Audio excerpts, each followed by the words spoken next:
नमस्कार, स्वागत है आपका जनगणमन 24/7 पर, जो कि मेरा यूट्यूब चैनल है। आप उसे लाइक करें, सब्सक्राइब करें और लगातार न्यायपालिका से जुड़ी हुई खबरों के बारे में मैं आपको बताती हूँ। कभी हम जस्टिस दीपांकर दत्ता के बारे में बात करते हैं, कभी हम बात करते हैं कि न्यायपालिका किस तरीके से पूरे एसआईआर के इशू को देख रही है और नए-नए आयाम ऐसा लगता है कि न्यायपालिका करने के लिए बिल्कुल अब प्रतिबद्ध हो चुकी है। अब एक और नया लॉ जिसको कहते हैं जुडिशरी में, वो देखने को मिल रहा है। उसके बारे में मैं आपको बताती हूँ। आपने कभी सोचा होगा कि बीजेपी की प्रवक्ता को कोलिजियम, जो सुप्रीम कोर्ट का कोलिजियम है, वो उसको जज बना देता है।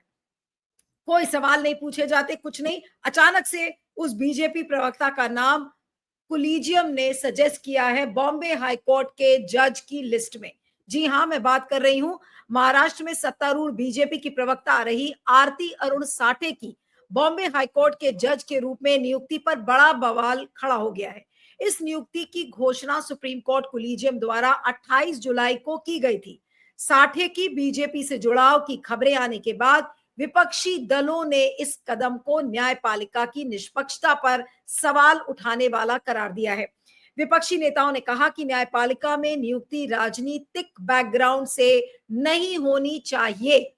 उन्होंने कहा कि उनकी नियुक्ति पर फिर से विचार किया जाना चाहिए। विपक्ष ने इसको लेकर काफी हंगामा खड़ा किया है, काफी शोर भी मचाया है, और क्यों ना मचाए, क्योंकि यहां पर हम कहते हैं कि जुडिशरी निष्पक्ष होनी चाहिए, न्यायपालिका निष्पक्ष और पारदर्शी होनी चाहिए। लेकिन आप सत्तारूढ़ दल के एक प्रवक्ता को अगर आप जज बना देंगे, भले ही उसमें मेरिट हो, लीगली सही हो, लेकिन जुडिशरी की निष्पक्षता पर इससे सवाल खड़ा होता ही है, चाहे कोई कितना भी इस पर एक्सप्लेनेशन दे। सुप्रीम कोर्ट कोलिजियम ने हाल में बॉम्बे हाई कोर्ट में 5 नए जजों की नियुक्ति की सिफारिश की थी, जिसमें आरती अरुण साठे का नाम भी शामिल है। लंबे समय से बीजेपी की महाराष्ट्र इकाई की प्रवक्ता रही साठे ने विभिन्न मंचों पर पार्टी का पक्ष जोरदार तरीके से रखा है। उनकी नियुक्ति और उनके बीजेपी से जुड़े होने की खबर सामने आई तो सोशल मीडिया पर सब लोग इस मुद्दे पर बहस करने लगे। अब राष्ट्रवादी कांग्रेस पार्टी और कांग्रेस जैसी विपक्षी दलों ने इस नियुक्ति पर कड़ा ऐतराज जताया है। एनसीपी नेता रोहित पवार ने कहा है कि सत्ताधारी पक्ष की प्रवक्ता के रूप में काम करने वाली व्यक्ति की जज के रूप में नियुक्ति न केवल अनुचित है, बल्कि ये न्याय व्यवस्था की निष्पक्षता पर प्रभाव डालेगी। उसके आगे रोहित पवार ने कहा, और मैं पढ़ रही हूं, कि सार्वजनिक मंच से सत्तारूढ़ दल का पक्ष रखने वाले व्यक्ति की न्यायाधीश के रूप में नियुक्ति लोकतंत्र के लिए सबसे बड़ा आघात है। इसके भारतीय न्यायिक प्रणाली की निष्पक्षता पर दूरगामी परिणाम होंगे। केवल न्यायाधीश बनने की योग्यता होना और राजनीतिक रूप से संबद्ध व्यक्तियों को सीधे न्यायाधीश नियुक्त करना, क्या ये न्यायपालिका को राजनीतिक अखाड़े में बदलने के समान नहीं है? ये तो बहुत वाजिब सवाल है कि आप उसको एक राजनीतिक अखाड़ा बना देंगे। आप एक पार्टी का प्रवक्ता उठाते हैं, उसके पास लॉ की डिग्री है, उसकी प्रैक्टिस अच्छी चलती है, और आप उसको तुरंत जज बना देते हैं। आपने क्या उसके बैकग्राउंड का चेक किया? आपने तमाम सवाल राहुल गांधी से पूछ डाले। राहुल गांधी ने सिर्फ चाइनीज इंट्रूजन की बात की थी और उन्होंने कहा था कि देखिए, चाइनीज आर्मी ने वहां पर घुसपैठ किया है और हमारी भारत की जो जमीन है उस पर कब्जा किया है। उस पर तो उतने सारे सवाल जजों ने पूछ डाले कि भाई आप कहां से क्रेडिबल मटेरियल लाए, क्या आप भारतीय होते तो ऐसा करते? तो क्या आज ये सवाल हमें न्यायपालिका से या सुप्रीम कोर्ट की कोलिजियम से नहीं पूछना चाहिए कि कहां गए वो सब आपके सारे सिद्धांत, जब आप आरती अरुण साठे को अचानक से जज बना देते हैं, ये जानते हुए कि वो बीजेपी की प्रवक्ता है? इसको लेकर काफी सोशल मीडिया पर बवाल मचा हुआ है। उसके बाद रोहित पवार ने यह भी कहा कि शक्तियों के पृथक्करण का सिद्धांत संविधान में निहित है, ताकि यह सुनिश्चित किया जा सके कि किसी के पास अनियंत्रित शक्ति ना हो, सत्ता के केंद्रीकरण को रोका जा सके और नियंत्रण व संतुलन बनाए रखा जा सके। क्या किसी राजनीतिक प्रवक्ता की न्यायाधीश के रूप में नियुक्ति शक्तियों के पृथक्करण के सिद्धांत को कमजोर नहीं करती और संविधान को नष्ट करने का प्रयास नहीं करती? अब जैसा मैंने आपको बताया कि इस समय सोशल मीडिया पर अगर आप ये देखें तो सोशल मीडिया पर लगातार इस चीज को लेकर प्रतिक्रियाएं आ रही हैं और लोग जुडिशरी के इंडिपेंडेंस की भी बात इस सोशल मीडिया पर लोगों ने काफी लिखी है। उसके बारे में भी मैं आपको बताऊंगी कि किस तरीके की पोस्ट्स इसमें लिखी गई हैं। लेकिन बहुत मजाक उड़ाया जा रहा है इस समय आरती अरुण साठे का कि ऐसा लग रहा है कि वो स्पोक्स पर्सन थी और बीजेपी ने उनको एक अच्छा खासा तोहफा दे दिया है। और इस चीज को लेकर काफी लोग लगातार इसमें लिख रहे हैं। और इनके और सबने लिखा है कि in case anybody has any doubts about the integrity of judiciary, तो आप इस स्टोरी को देख लीजिए कि कैसे अरुण साठे को जज बनाया गया है। और उसमें अब कुछ और इस तरीके की प्रतिक्रियाएं आ रही हैं। आरती Sathe was indeed a BJP spokesperson. Her appointment as a judge of the Bombay High Court may not be illegal, but it certainly raises serious questions of legitimacy and judicial independence. न्यायिक स्वतंत्रता के बारे में लोग यहां पर लिख रहे हैं और सवाल कर भी रहे हैं। कुछ लोगों ने उनको कांग्रेचुलेट किया है कि भाई आपकी मेहनत रंग लाई, बहुत सारे लोग, लेकिन उन पे सवाल खड़े करने वाले लोग ज्यादा हैं। When the judiciary forgets its own principles, लोग ये भी कह रहे हैं कि ऐसा लग रहा है कि न्यायपालिका अपने ही सिद्धांत भूल चुकी है। Supreme Court Collegium has cleared Aarti Sathe, a BJP spokesperson, as a Bombay High Court judge.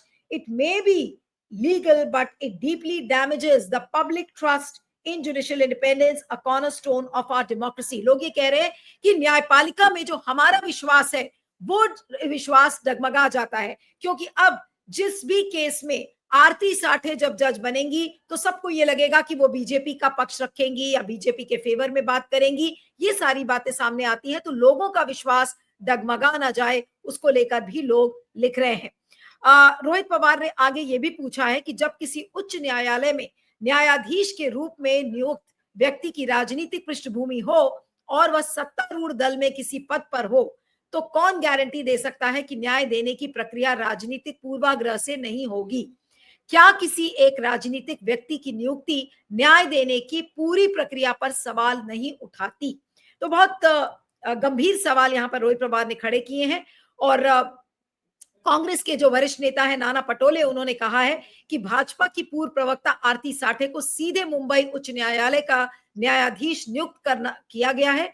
अगर किसी राजनीतिक व्यक्ति को न्यायाधीश नियुक्त किया जाता है तो कौन गारंटी देगा कि ऐसे व्यक्ति द्वारा दिया गया न्याय निष्पक्ष होगा? ये मामला न केवल चिंताजनक है बल्कि लोकतंत्र का गला घोटने जैसा है। इसीलिए माननीय मुख्य न्यायाधीश को इस मुद्दे पर ध्यान देना चाहिए। चीफ जस्टिस ऑफ इंडिया से नाना पटोले ने रिक्वेस्ट किया है कि आप इस पर दोबारा ध्यान दें कि ये कितना गंभीर मुद्दा है। रोहित पवार ने यह भी कहा कि इस राजनीतिक व्यक्ति की न्यायाधीश पद पर नियुक्ति पर पुनर्विचार किया जाना चाहिए। उन्होंने कहा कि माननीय मुख्य न्यायाधीश को भी इस मामले में मार्गदर्शन देना चाहिए। विपक्ष का तर्क है कि साठे की बीजेपी से निकटता और उनकी सार्वजनिक रूप से पार्टी के पक्ष में भी बयानबाजी न्यायपालिका की निष्पक्षता को खतरे में डाल सकती है। अब न्यायपालिका की निष्पक्षता पर आपने देखा है कि लगातार सवाल खड़े हो रहे। ये पहली बार नहीं है कि जब बॉम्बे हाई कोर्ट में जजों की नियुक्ति को लेकर विवाद खड़ा हुआ है। पहले भी जजों की नियुक्ति में कोलिजियम प्रणाली और चयन प्रक्रिया पर सवाल उठते रहे हैं। विशेषज्ञों का ये कहना है कि किसी राजनीतिक दल से जुड़े व्यक्ति की उच्च न्यायालय में नियुक्ति से जनता के बीच न्यायपालिका की निष्पक्षता पर विश्वास कम हो सकता है। कानूनी विशेषज्ञों के अनुसार जजों की नियुक्ति में पारदर्शिता और निष्पक्षता सुनिश्चित करने के लिए कोलिजियम प्रणाली में सुधार की आवश्यकता भी है। विपक्ष ने साठे की इस नियुक्ति के खिलाफ कार्रवाई की मांग की है, लेकिन ये साफ नहीं है कि वे कौन से कानूनी या राजनीतिक कदम उठाएंगे।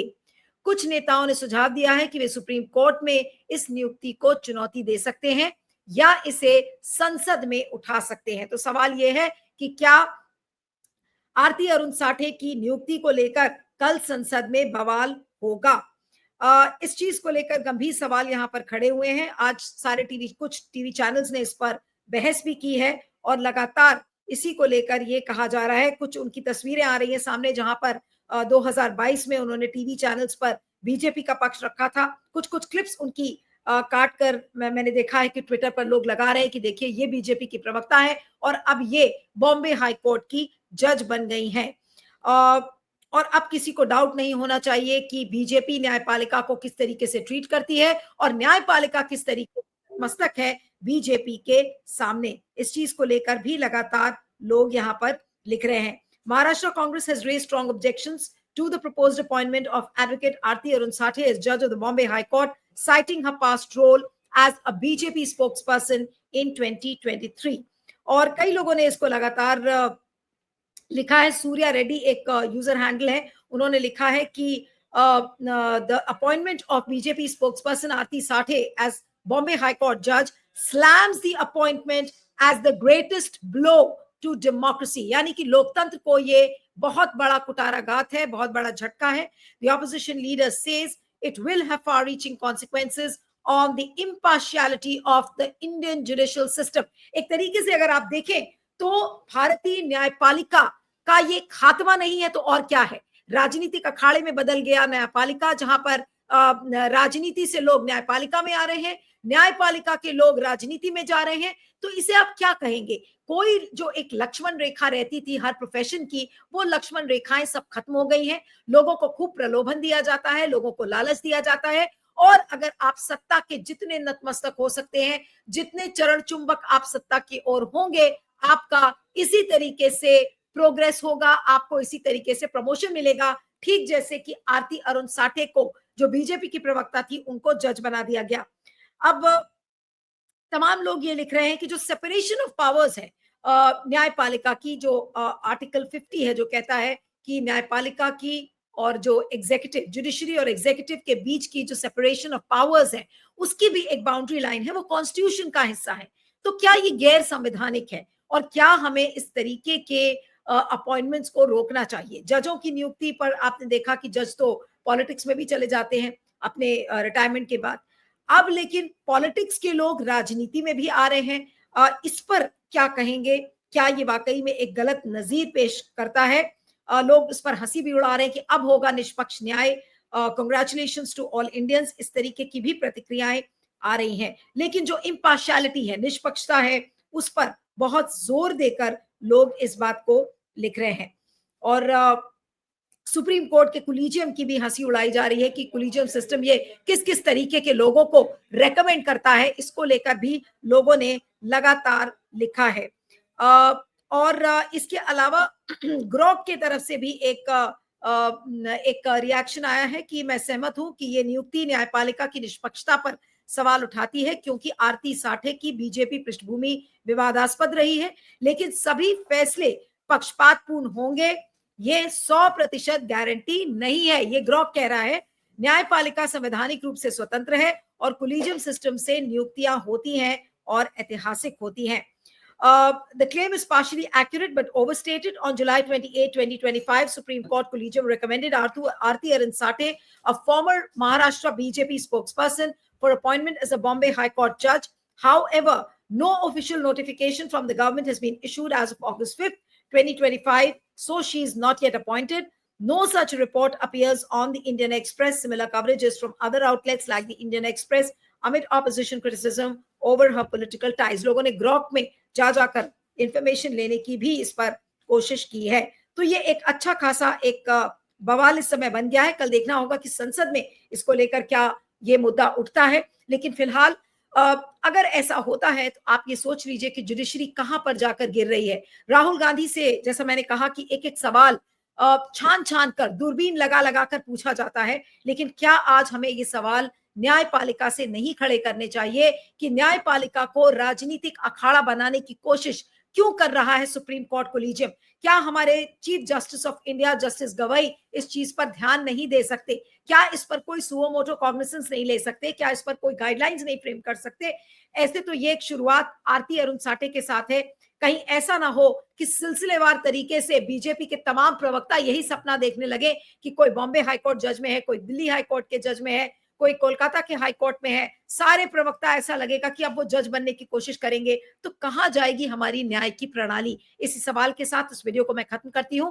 आपके फीडबैक का मुझे इंतजार रहेगा। रहिएगा मेरे साथ जनगणमन 24/7 पर। Thank you.